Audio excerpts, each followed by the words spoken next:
Friends, muscular forearms पाने के लिए आप लोग क्या कर सकते हो जिससे कि गारंटी के साथ आपके फोरआर्म्स मसल्स तेजी से मस्कुलर बनेंगे, यही आज की वीडियो में हम आपको बताएंगे। तो हमेशा की तरह से एकदम डिटेल में और पूरी इन्फॉर्मेशन आपको देंगे, क्योंकि इस वीडियो में हम आपको एक्सरसाइजेज से अलग ऐसी बातें भी बताएंगे जिनसे आप अपने फोरआर्म्स को काफी तेजी से मस्कुलर बना सकते हैं। तो देखिए फ्रेंड्स, बहुत सारी एक्सरसाइजेज ऐसी होती है जो आपके फोरआर्म्स मसल्स को मस्कुलर बनाती है, पर कुछ ही एक्सरसाइजेज ऐसी होती है जो आपके फोरआर्म्स के साथ आपके रिस्ट यानी कलाई वाले हिस्से को भी चौड़ा बनाती है। वैसे फोरआर्म्स और रिस्ट दोनों ही छोटी मसल्स कहलाती हैं, पर इन्हें मस्कुलर बनाना काफी जरूरी होता है, क्योंकि अपनी अपर बॉडी की बाकी मसल्स के साथ अगर आप रिस्ट और फोरआर्म्स मसल्स को भी मस्कुलर बना लेते हैं तो आपकी कंप्लीट अपर बॉडी मस्कुलर बन जाती है और एक परफेक्ट अपर बॉडी आपको मिलती है। तो आज हम आपको 8 टॉप रिस्ट और फोरआर्म्स एक्सरसाइजेस बताएंगे, पर पहले हम जानेंगे कि क्या आप चौड़ी रिस्ट यानी कलाई और चौड़े फोरआर्म्स दोनों एक साथ पा सकते हैं और आपके फोरआर्म्स मसल्स कैसे बनते हैं ये भी हम जानेंगे। तो आप एंड तक बने रहिए इस वीडियो में, क्योंकि हम आपको एक्सरसाइजेस के साथ साथ रिस्ट और फोरआर्म्स मसल्स को चौड़ा और मस्कुलर बनाने वाले कुछ सीक्रेट्स भी बताएंगे। तो पहले जानते हैं कि क्या वो फैक्टर्स हैं जिनकी वजह से आपको मस्कुलर रिस्ट और फोरआर्म्स मिलते हैं। तो चौड़ी कलाई यानी रिस्ट आपको मिलने का पहला फैक्टर होता है आपके जेनेटिक्स, यानी कि अगर आपके माता पिता की कलाई चौड़ी है तो उनकी वजह से आपको भी एक चौड़ी कलाई जेनेटिक्स की वजह से मिल सकती है। नंबर 2, न्यूट्रिशंस यानी कि डाइट। हालांकि न्यूट्रिशंस कलाई की ग्रोथ में इतने ज्यादा इंपॉर्टेंट नहीं होते जितने की जेनेटिक्स होते हैं, लेकिन फिर भी डाइट आपकी कलाई को चौड़ा बनाने में काफी इंपॉर्टेंट होती है। एग्जाम्पल के लिए विटामिन डी और कैल्शियम आपकी हड्डियों को ग्रो करने में काफी मदद करते हैं, इसीलिए आप इन पर ज्यादा ध्यान दें। इसके अलावा आप मसल्स की ग्रोथ और ताकत के लिए प्रोटीन को भी अपनी डाइट में जरूर पूरा करें। तो फ्रेंड्स,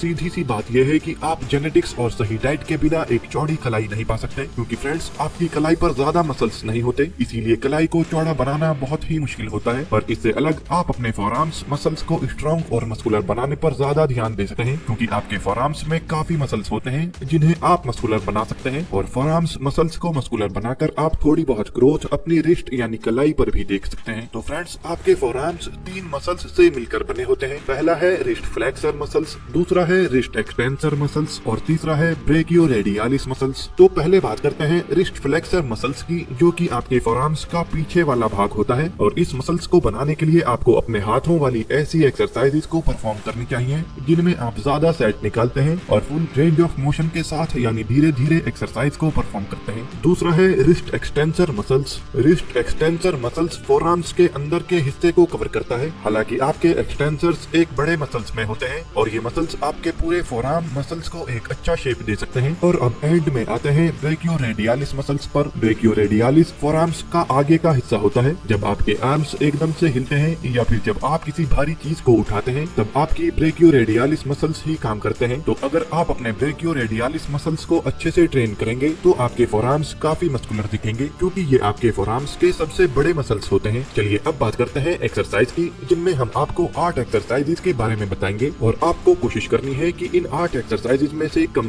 4 तो आप जरूर ही परफॉर्म करें। तो एक्सरसाइज नंबर 1 है रिस्ट एक्सटेंशन। दोस्तों, जैसे कि इस एक्सरसाइज के नाम से ही पता चलता है कि ये एक्सरसाइज आपकी कलाई के एक्सटेंसर मसल्स को ट्रेन करती है। एक्सटेंसर मसल्स ज्यादा तेजी से नहीं बढ़ते, लेकिन जब आप लंबे समय तक इसे ट्रेन करते रहते हैं तब ये काफी अच्छे रिजल्ट आपके फोरआर्म्स पर दिखा सकता है। रिस्ट एक्सटेंशन एक्सरसाइज को परफॉर्म करने के लिए आपको सीट पर बैठ जाना है और अपने फोरआर्म्स को कुछ इस तरीके से अपने घुटनों के ऊपर रख लेना है और सिर्फ अपनी उंगलियों वाले हिस्से को ही आपको हिलाना है, और बस इस तरीके से आपको इस एक्सरसाइज को परफॉर्म करना है। फ्रेंड्स, हर एक एक्सरसाइज के कितने सेट और कितने रेप्स आपको पूरे करने हैं ये आगे हम वीडियो में बताएंगे, पर पहले हम आपको ये सारी एक्सरसाइजेज ही बताएंगे। तो अगली एक्सरसाइज है रिस्ट कर्ल। फ्रेंड्स, ये एक्सरसाइज काफी डिफिकल्ट एक्सरसाइज होती है, तो इसे आपको सही से परफॉर्म करना थोड़ा मुश्किल हो सकता है। तो इसीलिए शुरुआत में आपको इस एक्सरसाइज में हल्के वजन से शुरुआत करनी चाहिए। तो इसे करने के लिए किसी कुर्सी पर या बेंच पर आपको पहले बैठ जाना है और अपने दोनों हाथों में लाइट वेट वाले डंबल्स लेकर अपने घुटनों के ऊपर कुछ इस तरीके से रख लें और सिर्फ अपने कलाई वाले हिस्से से ही डंबल को लटका कर रखें, और सिर्फ अपने कलाई को ही आपको इस एक्सरसाइज में फुल रेंज ऑफ मोशन के साथ यानी धीरे धीरे ऊपर और नीचे लेकर जाना है। फ्रेंड्स, अगर आपको ये एक्सरसाइज दोनों हाथों से करना थोड़ा मुश्किल लग रहा है, तब आप इस एक्सरसाइज को एक हाथ से भी परफॉर्म कर सकते हैं और फिर दूसरे हाथ से, या फिर आप दोनों हाथों से भी इसे परफॉर्म कर सकते हैं। नंबर 3 पर जो एक्सरसाइज है उसे परफॉर्म करने के लिए आपको हैंड ग्रिपर की जरूरत पड़ेगी, और ये एक्सरसाइज है ग्रिप क्रशर। ग्रिप क्रशर के काफी तरह के इक्विपमेंट्स आते हैं, लेकिन सबसे ज्यादा इफेक्टिव हैंड ग्रिप इक्विपमेंट को ही माना जाता है। इस एक्सरसाइज को परफॉर्म करने के लिए आपको अपने हाथों में हैंड ग्रिपर को कुछ इस तरीके से से पकड़ लेना होता है और फिर बस सिंपली इस तरीके से आपको इस एक्सरसाइज को परफॉर्म करना होता है। और इस एक्सरसाइज को आपको जब तक परफॉर्म करना होता है जब तक कि आपके फोरआर्म्स अच्छे से दुखने ना लगे। और एक हाथ से करने के बाद फिर दूसरे हाथ से आपको इस एक्सरसाइज को परफॉर्म करना है। ये एक्सरसाइज आपके फोरआर्म्स मसल्स पर काफी अच्छे इफेक्ट दिखाती है, जिससे आपके फोरआर्म्स शर्ट और टी शर्ट में काफी अट्रैक्टिव लगते हैं। वैसे फ्रेंड्स, इन सभी एक्सरसाइजेज को परफॉर्म करने से पहले आपको नॉर्मल 10 से 15 मिनट तक अपने हाथों को वार्म अप जरूर करना है। Exercise number 4, hammer curl. अब अगर आप ये सोच रहे हैं कि ये एक्सरसाइज तो बाइसेप मसल्स के लिए होती है, लेकिन आपको ये भी पता होना चाहिए कि इस एक्सरसाइज को परफॉर्म करने से आपके फोरआर्म्स भी काफी अच्छे से ट्रेन होते हैं। इस एक्सरसाइज को परफॉर्म करने के लिए आपको अपने हाथों में डंबल्स को लेकर एकदम स्ट्रेट खड़े हो जाना है और फिर धीरे धीरे डंबल को ऊपर तक लेकर आना है और फिर दोबारा नीचे तक लेकर जाना है। इस एक्सरसाइज में ध्यान रखिए कि आपको अपनी हथेली से लेकर अपनी कोहनी तक के हिस्से को ही हिलाना है। अपनी कोहनी से लेकर शोल्डर तक के हिस्से को आपको एक जगह पर ही टिका कर रखना है और इस एक्सरसाइज को परफॉर्म करते हुए आपको धीरे धीरे सेट को परफॉर्म करना है, जिससे आपको रैप्स के दौरान अपने हाथों पर पूरा प्रेशर महसूस हो सके। Exercise number 5, reverse curl. Reverse curl exercise को बारबल के साथ काफी आसानी से परफॉर्म किया जाता है, लेकिन अगर आपके पास केवल डंबल्स हैं तब भी आप इसे काफी आसानी से परफॉर्म कर सकते हो। ये एक्सरसाइज आपकी ब्रेकियोरेडियालिस मसल्स को ट्रेन करती है। इस एक्सरसाइज में आपको अपने दोनों हाथों में डंबल्स को पकड़ना है और अपनी कलाइयों को कुछ इस तरीके से आपको रखना है और फिर अपनी कोहनी से लेकर अपनी कलाइयों तक के हिस्से को ही मूव करते हुए आपको अपनी चेस्ट के पास तक लेकर आना है और फिर वापस नीचे लेकर जाना है। और अगर आपके पास डंबल या बारबल दोनों ही नहीं है तो आप भारी बोतल का भी इस्तेमाल इस एक्सरसाइज को करने में कर सकते हैं। Number 6, farmer carry. ये एक्सरसाइज काफी आसान एक्सरसाइज है। इसमें आपको अपने हाथों में डंबल्स को पकड़कर नॉर्मल हल्के हल्के चलना होता है। ये एक्सरसाइज आपके फोरआर्म्स के साथ साथ आपके कोर मसल्स को भी अच्छा ट्रेन कर सकती है। इस एक्सरसाइज में आप चाहे डंबल्स में वेट थोड़ा ज्यादा भी रख सकते हैं। नंबर 7, इन्वर्टेड रो। ये एक्सरसाइज आपके फोरआर्म्स के लिए काफी इफेक्टिव है, लेकिन साथ साथ ये एक्सरसाइज आपके बैक और चेस्ट मसल्स को भी काफी अच्छे से ट्रेन करती है। इस एक्सरसाइज को परफॉर्म करने के लिए आप जिस तरीके से स्क्रीन पर देख रहे हैं ठीक इसी तरीके से परफॉर्म कर सकते हैं। इसमें जब आप नीचे लेट जाएं तो दोनों हाथों से बारबेल को पकड़ें और अपनी बॉडी को एकदम स्ट्रेट करके धीरे धीरे आपको बारबेल के पास अपनी चेस्ट को लेकर जाना है और बस इस तरीके से ही आपको इस एक्सरसाइज को परफॉर्म करना है। Number 8, towel pushups. ये एक्सरसाइज सबसे ज्यादा इफेक्टिव एक्सरसाइज है आपके फोरआर्म्स मसल्स के लिए। इसमें आपको बारबेल पर एक मजबूत कपड़े को लटकाकर और दोनों हाथों से तौलिए को पकड़कर ऊपर उठाना होता है और वहां तक आपको उठाना होता है जब तक आप तौलिए तक अपनी चेस्ट को ना लगा दें। अगर शुरुआत में ये एक्सरसाइज आपको काफी ज्यादा मुश्किल लग रही है तब आप एक हाथ से बार को पकड़ सकते हैं और दूसरे हाथ से तौलिए को पकड़कर इसे कर सकते हैं। लेकिन इस तरीके से इस एक्सरसाइज को परफॉर्म करने से आपको पहले एक हाथ से इसे परफॉर्म करना पड़ेगा और फिर दूसरे हाथ से। लेकिन फ्रेंड्स, अगर ये एक्सरसाइज आपको ज्यादा ही भारी लगती है तब आप, जैसे हमने वीडियो के शुरू में आपको बताया था कि इन 8 एक्सरसाइजेज में से आप कम से कम 4 एक्सरसाइज को जरूर परफॉर्म करें। तो अगर आपको ये एक्सरसाइज भारी लग रही है तो आप इसे छोड़ भी सकते हैं, यानी कि कम से कम 4 एक्सरसाइज तो आपको इन 8 एक्सरसाइजेज में से जरूर करनी है। और अगर आप कर सकते हैं तो 8 की 8 एक्सरसाइज आपको परफॉर्म करनी है। और जितनी भी एक्सरसाइजेज आपको हमने बताई हैं उसमें हर एक्सरसाइज के 2 से 3 सेट आपको करने हैं, जिसमें 8 से 15 रेपिटेशंस के बीच में निकालने की कोशिश आपको करनी है। फ्रेंड्स, अब कुछ टिप्स के बारे में बात करते हैं जिनसे आप और तेजी से अपने फोरआर्म्स को एक नया और मस्कुलर लुक दे सकते हैं। तो नंबर 1 पर है ट्रेनिंग वॉल्यूम, यानी अगर आपको बड़े फोरआर्म्स चाहिए तो आपको रैप्स के साथ साथ अपने वेट पर भी ध्यान देना पड़ेगा कि आप एक्सरसाइज के दौरान कितना वेट उठा रहे हैं, क्योंकि अगर आप ज्यादा वजन उठाते हैं तब आपके फोरआर्म्स बनने की स्पीड ज्यादा तेज हो जाती है। नंबर 2,